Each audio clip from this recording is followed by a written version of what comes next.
Guys, what's up and welcome back to my channel. If you're new here, hi, my name is Diana and this is pretty much Life with Diana, like self-explanatory in my title. And as you can see, I am a flight attendant. I am currently actually at work. Well, I just got here, just parked. I'm in the parking garage, which is usually not my usual place to park at work, but now I get to pay for parking. Yay. Anyhow, thank you guys so much for being here. Don't forget to subscribe before you leave and hit that little bell notification just to be notified anytime I do upload a video. I specifically wanted to upload or pick up the camera and like start vlogging because this is going to be a really long trip. Not long trip, a long work week. This is literally day one of 10 days of flying straight. But even though it's 10 days straight, this is day one of a 4-day. So I'm about to start a 4-day trip. I come back, I literally go out the next day to do a 2-day trip. I come back from that, and the next day I start a 4-day trip. With that being said, let's get this started.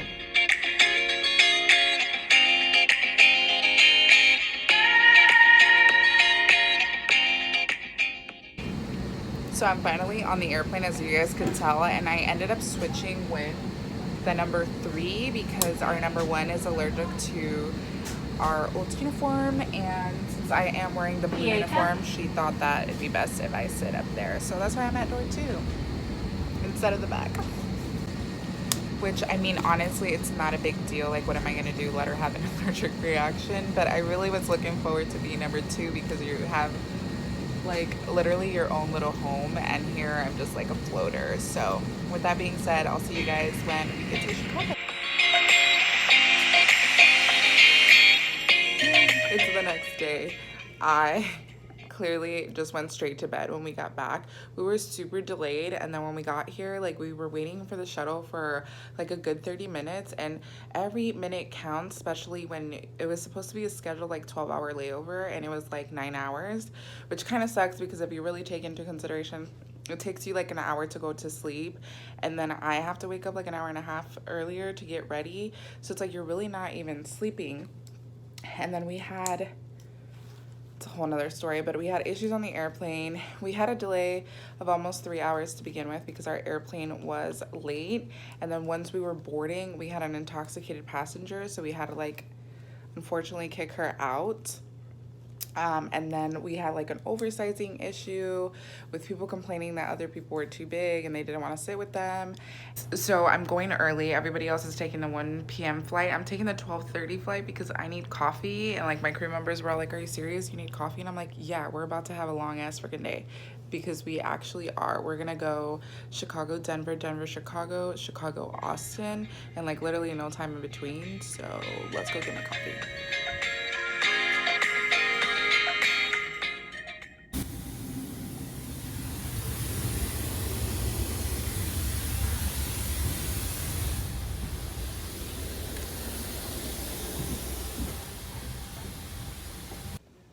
Update, we are in the hospital. We had a Fume event, and one of my colleagues, my number 1, had a really bad reaction to it, so I came to be with her at the hospital. She's peeing right now, and those are FA Chronicles for you. I'll check in with you guys when she comes back.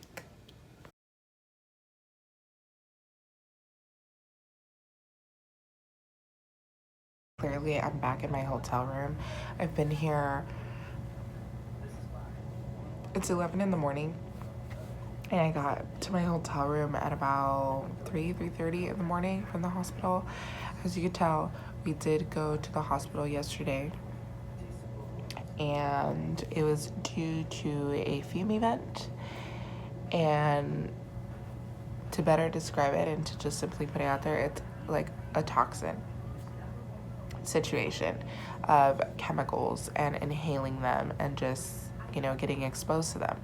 So what happens is that it really could affect your bloodstream, get into your bloodstream, and you could have like neurological issues. Like, it could potentially be something really bad.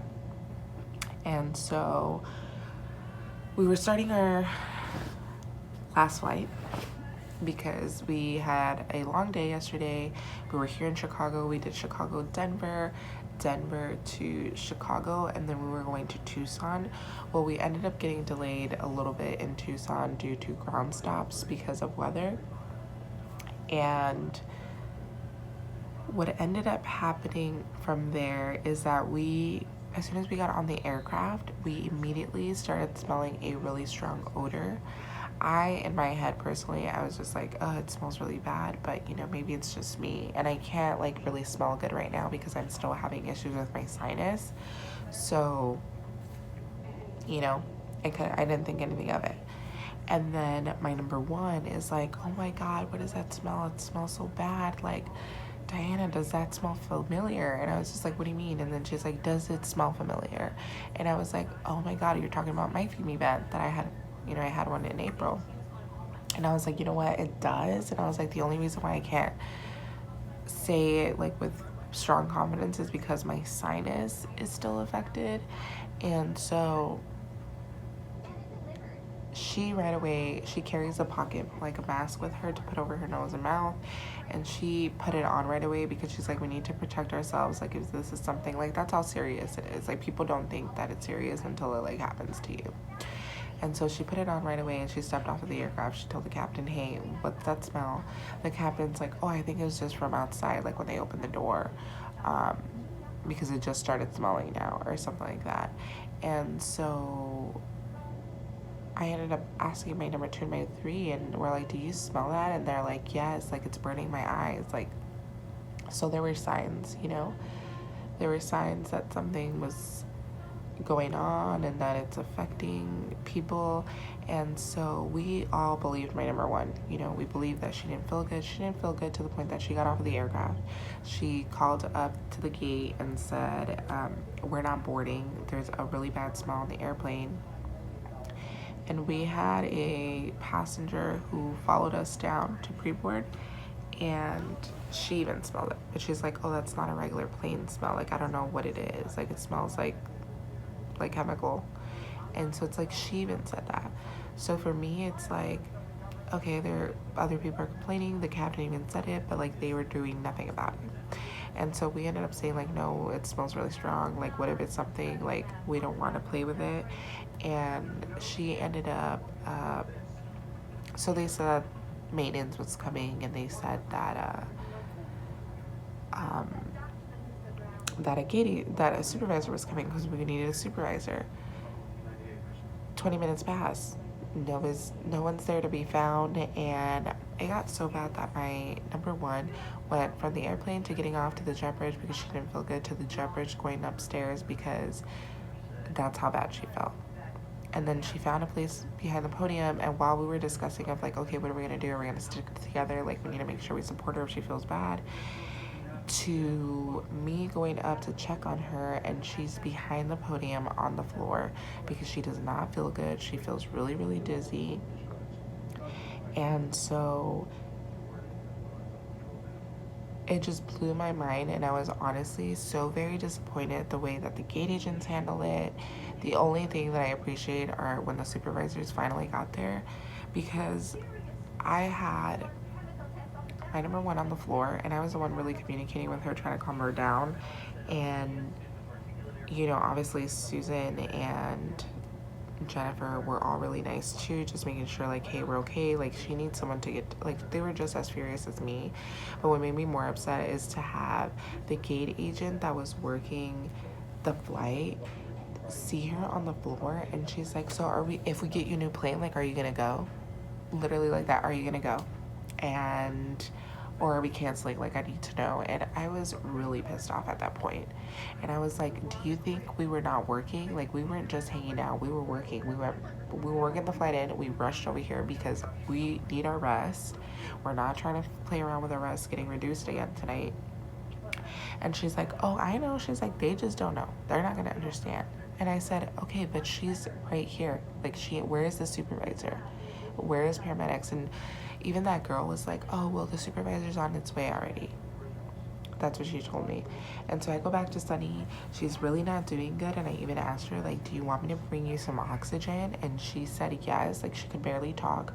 She said yes. I literally ran my ass downstairs to the airplane, down to the airplane.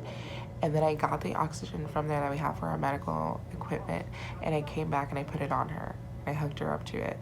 And that helped her, but I'm just like, are you serious? Where is the supervisor?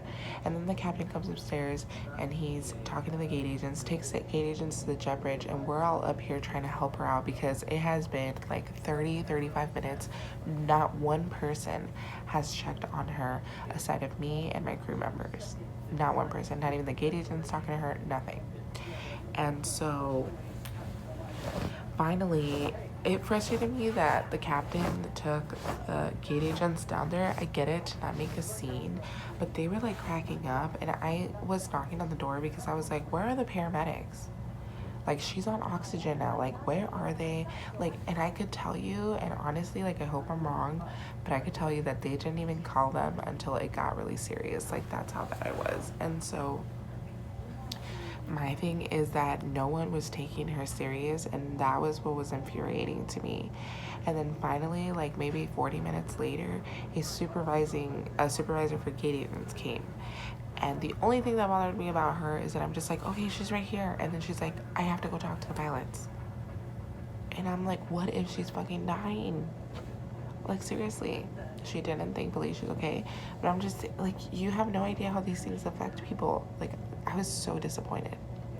And so not even 5-10 minutes after she came, one of our in-flight supervisors came, the one on duty, and I have to say that I am just so thankful for her, and she did such an amazing job.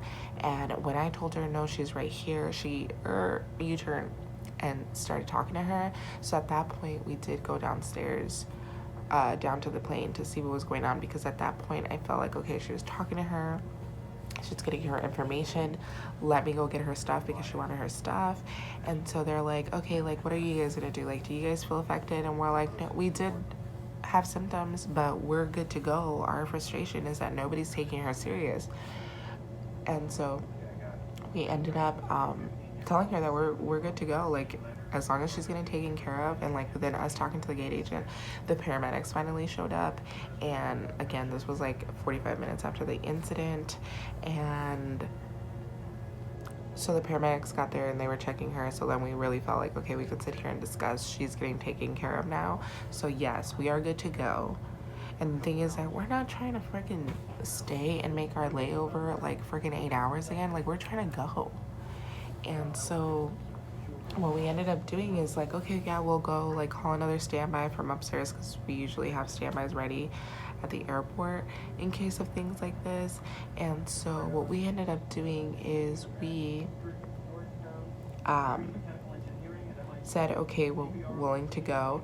And then finally, when we're like okay, we're getting someone from the hot room is coming down, we're gonna start boarding, the FO is like, oh no, I'm not gonna board because I'm gonna time out. You've never, these whole 45 minutes to an hour, basically like an hour at this point, you never said you were gonna time out.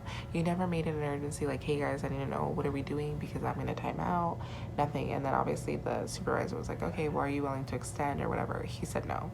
So they didn't want to board. Just a shit show, honestly. That was really disappointing. And then we were calling tracking because we didn't know what was going to happen to us. They didn't have another pilot no more. Like, it had to be like 2 hours, so they actually delayed it till this morning. And it really just sucks. I ended up going with Sunny to the hospital because they did take her.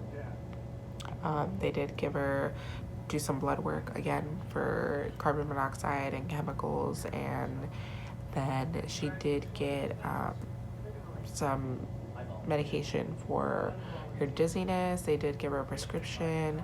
Unfortunately, like, the other chemical lab did not come in. The carbon monoxide was fine, but they told her that the other one was going to take some days, so it was up to her if she wanted to stay or not. She ended up feeling okay after they gave her some medication, so I made sure, you know, we came back to the hotel and I made sure she got to her room okay, and she did. It was really early, and since we got here really late, I haven't checked on her, but my point of the story, guys, is that from a flight attendant to another flight attendant, we need to stick together. And if you've never experienced a Fume event, it's not fun. Like I told you, I understood her because I went through one in April, and thankfully my number 4, and I will say my number 4 because my number 1 wasn't back there when it happened or experienced it or was exposed to it. My number 4 was there for me, and I really appreciated him. I mean, I even like was hyperventilating a little bit when it happened, and I even teared up with a supervisor because I'm like, I don't want to get in trouble, because you don't get it. Like, we love our job, we love what we do, we're not trying to cause problems. But when situations like that happen that are out of our control, like, what do you want me to do? Like, I feel helpless. And so my thing, guys, is just stick together. If somebody's going through it and you actually smelt it or experienced something, even if it didn't affect you directly or like so strongly, make sure you're there for your crew. Like, we need to have each other's back. We always talk about this. We talk about galley talks and how, you know, at times you guys literally become family because you're away from your home, you know? So just have each other's back. I'm gonna end the vlog here. So thank you guys so much for watching, and I'll see you on my next one. Bye.